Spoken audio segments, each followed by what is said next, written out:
Jeff Bezos va-t-il perdre la moitié de ses parts dans Amazon? L'empire de l'homme le plus riche du monde va-t-il être secoué? Sa femme pourrait-elle influer sur les affaires du groupe emblématique de la distribution en ligne? Ces questions agitent la presse états-unienne et les milieux économiques depuis que M. Bezos, 54 ans, a annoncé, mercredi 9 janvier, son divorce avec sa femme, Mackenzie Bezos, 48 ans, avec laquelle il était marié depuis 25 ans. Nous voulons faire connaître aux gens ce changement dans nos vies, nous avons décidé de divorcer et de poursuivre nos vies comme amis, ont écrit les ex-époux, dans un communiqué co-signé, publié sur le compte Twitter du fondateur d'Amazon. Quelles conséquences cette séparation va-t-elle avoir sur l'entrepreneur de Jeff Bezos et ses sociétés, Amazon, mais aussi l'entreprise spatiale Blue Origin, ou le quotidien Washington Post? Il est encore trop tôt pour le dire. Les journalistes et les observateurs américains en sont réduits à des spéculations, car les détails juridiques du divorce n'ont pas été communiqués par le couple, ni par Amazon. En théorie, Mackenzie Bezos pourrait recevoir la moitié de la fortune de Jeff Bezos, selon le droit commun de l'État de Washington, où réside le couple. On ne sait pas si un accord a été scellé entre les deux époux, ni ce qu'il stipule pour les actifs. La stratégie du groupe numérique. La valeur des biens de M. Bezos, essentiellement ses 16% du capital d'Amazon, est estimée à 137 milliards de dollars, selon l'agence de presse Bloomberg. Mackenzie Bezos deviendrait, avec 69,5 milliards de dollars, la femme la plus riche du monde.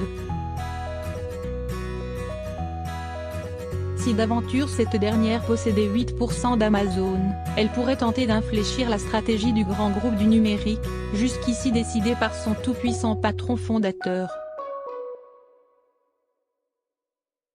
Les plus gros actionnaires sont ensuite les fonds Vanguard Group et BlackRock Group Inc., qui possèdent chacun environ 5% de l'entreprise, note le Wall Street Journal. Toutefois, une division à part égale de la fortune de M. Bezos serait surprenante, écrit l'agence Bloomberg, citant les divorces de Larry Ellison, d'Oracle, ou Sergey Brin, de Google, qui n'ont pas eu de conséquences importantes sur leur place dans l'entreprise. Pour autant, il est difficile d'imaginer que Mackenzie Bezos n'obtienne pas une compensation, celle-ci a de longue date une place importante auprès de l'entrepreneur américain. Le couple s'est rencontré au début des années 1990, avant la création d'Amazon, quand M.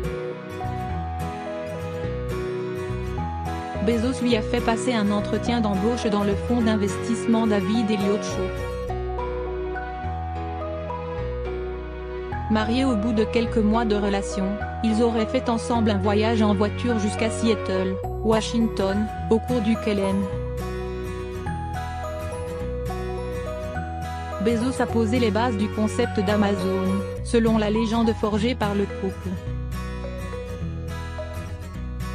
Mackenzie Bezos racontait ainsi les débuts de l'entreprise, dans un commentaire d'une biographie de Jeff Bezos parue en 2013. J'étais là quand il a écrit le business plan. J'ai travaillé avec lui et beaucoup d'autres dans le garage reconverti, dans l'entrepôt en sous-sol, dans les bureaux à l'odeur de barbecue ou dans les centres de distribution en ébullition avant Noël, dans les premières années d'Amazon. Un enjeu en termes d'image. Mackenzie Bezos, mère de 4 enfants, est auteure, elle a notamment écrit The Testing of Luther Albright, 2013, et collaboré avec l'écrivaine Toni Morrison, prix Nobel de littérature. Elle a aussi fondé Bystander Revolution, une association qui lutte contre le harcèlement. Le ton du communiqué officialisant la rupture entre les ex-époux se veut très apaisant. Même si nous avions su que nous nous séparerions au bout de 25 ans, nous l'aurions quand même fait. Nous avons eu une vie tellement belle ensemble, comme couple marié, et nous envisageons encore un futur merveilleux, en tant que parents, amis, partenaires dans des entreprises ou dans nos projets, et en tant qu'individus en quête d'aventure. Les deux riches ex-époux ont intérêt à gérer leur séparation sans faire de vagues, comme un différend d'affaires, décrypte de son côté Bloomberg. Pour Jeff Bezos, cette affaire est aussi un enjeu en termes d'image. L'entrepreneur hors norme mettait souvent en avant sa femme comme un élément important dans sa construction personnelle et sa réussite. Récemment, en septembre 2018, c'est avec elle qu'il avait fondé The One, un fonds doté de $2 milliards destiné à aider les sans domicile fixe et à financer des initiatives d'éducation.